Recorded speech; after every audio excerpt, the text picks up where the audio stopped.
Greetings everyone, Jim Walker here. Welcome or welcome back if you are coming to us from the previous video in this series. Dealing with chord voicings, mainly in the context of vibraphone using the common jazz chord progression of the 2-5-1 chords, but chordal material that we can deal with for any kind of music, any situation where you are writing for chords or playing chords on an instrument.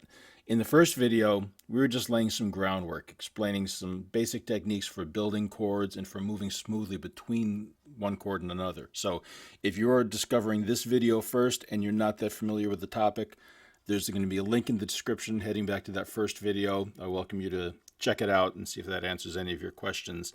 But with that, we're going to move on to the next topic right now, where we start to move the notes around the instrument, revoice the chords, and create some variety and some interest that way. So let's head over to the vibes. So now we're going to start with the same chord progression that we played at the conclusion of our previous video in this series. And as a reminder to those of you, or notice to those of you who may be viewing this video, maybe you got here via a random search on YouTube, this might have been recommended to you. If as we go through this video, if you're not sure where these chords are coming from, if you want a review session, I encourage you to go back to the first video in this series. I talked about how I arrived at these three chords. It's called a 2-5-1 progression in the key of C, the 2 chord D minor 7th, going to the 5 chord G dominant 7th, resolving to a C major 7th chord. And if you want to know how we arrived at those notes on the vibraphone, feel free to check out that last video. But we're going to move forward, and in this video, we're going to take that same progression I just played, those same 3 chords, and talk about ways to vary it. Because there's nothing wrong with what I just played here. If you play jazz vibes, you will use that progression. If you play piano, you will use that exact set of notes on a 2-5-1 progression. There's nothing wrong with it. It sounds great. It's correct. The notes are right. We're not getting rid of it. But it's always nice to have some variety. And that's what we're going to explore in this video and the following video as well. This video, I'm not going to change any of the pitches that I'm using, but I'm going to move them around the instrument. And in the last video, I took the D minor chord, and just by moving it, we saw some different examples. And now you can take any note or combination of notes and move them up or down an octave at free will. But sometimes having that many options can be a little overwhelming. So I just want to give a couple of starting points to get used to this technique. And the more you do it, the more fluent you get. You'll be able to move beyond these techniques. And actually both of these that I'm going to present, they boil down to one more basic technique, fancy music school term, octave displacement, which means you're just taking a note and moving it to a different octave. You're displacing it from its original octave. So if I'm on this C, I may replace it with this C or this C. Same for D's, F's, whatever note. And if you have gotten to the point where you have learned your major arpeggios,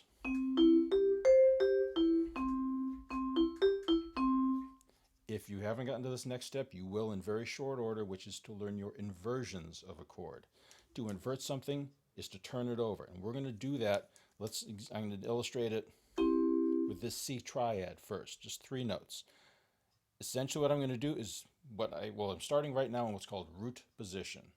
The root of the chord is the note I built the chord off of. Remember stacking our thirds in the last video. C is the root. C is the lowest note. Therefore, this voicing is a root position voicing of C major. And don't worry too much about the terms. As long as you remember the things we're doing, that's the important thing. So we got our root position. If I want to invert this, I'm going to turn it over. These 2 notes are going to stay exactly where they are. I'm going to take this C and replace it with the C an octave higher. I've turned this voicing over. So now C, E, and G are still there, C, E, G, but now E is on the bottom. This is the first inversion. If I go through that process again, these 2 notes stay where they are, move this E and replace it with this E, second inversion. If I do it again, bring the G up the octave, eventually you cycle back to root position, albeit an octave higher. So root position, first inversion, second inversion. And just by applying that, now you've got 3 different ways to play a C major chord. Now, the next step on this, and you can do it with any chord, you can go through these inversions.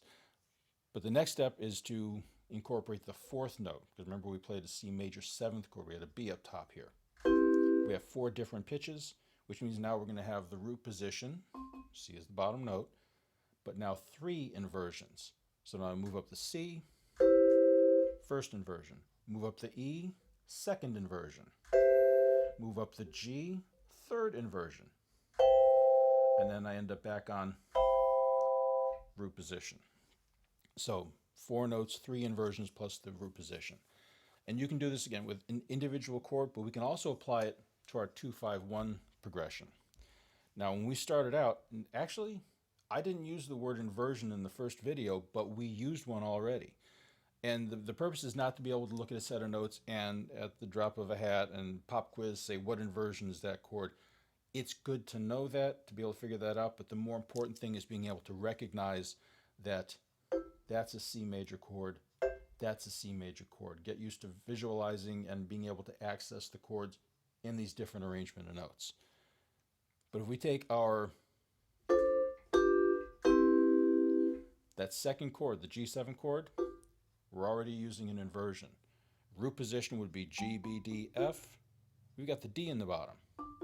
So if you have a note other than the root of the chord as your lowest note, you are playing an inversion. But again, we didn't talk about inversions. We just found these notes through smooth voice leading. We started in root position on the D chord, ended up on an inversion of the G chord, and back to root position on the C chord. Now I could start from any inversion of the D minor 7th chord, and just by following voice leading, I've got a new progression to work with. I'm going to start on the second inversion of the D minor chord. So D, F, A, C becomes D, F, A, C. A is on the bottom. And if I, same as before, keep the common tones from one chord to the next, move the other notes as smoothly as possible, we go from D minor to G7, keep the D and the F, to C major 7.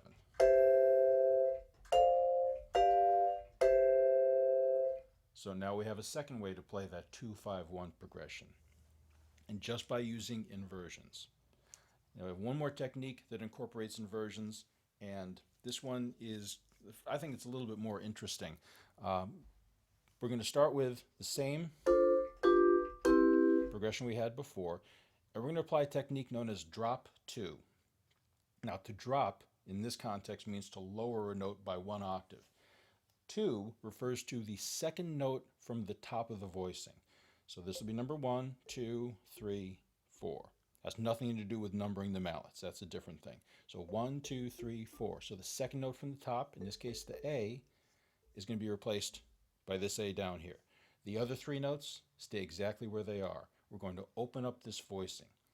This voicing is known as in closed position because from the bottom to the top note, you are an octave or less in the total amount that you're spanning.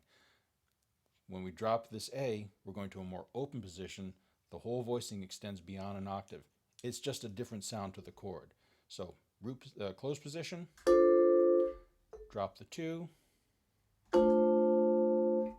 original, drop 2. And again, you can apply this to just a single chord. If you are playing something modal and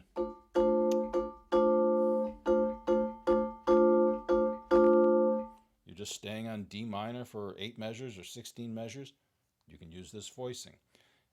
In the context of our 2-5-1 progression, start from here, follow the same rules of voice leading, keep your common tones, which are now going to be here. Go to my G7 chord, those notes move, so D minor, G7, and now to go to the C chord, here's my common tones, these notes move, G7, C major 7th, D minor, G7, C major 7th. do that with this inversion we came up with. Second note from the top is the D. These two stay the same. So the D comes down to here. 2, 5, 1. Let me do that one more time.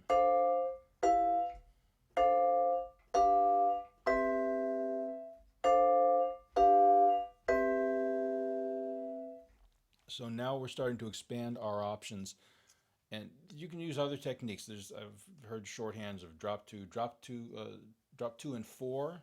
So I think I might run out of range on the vibraphone. Let's see.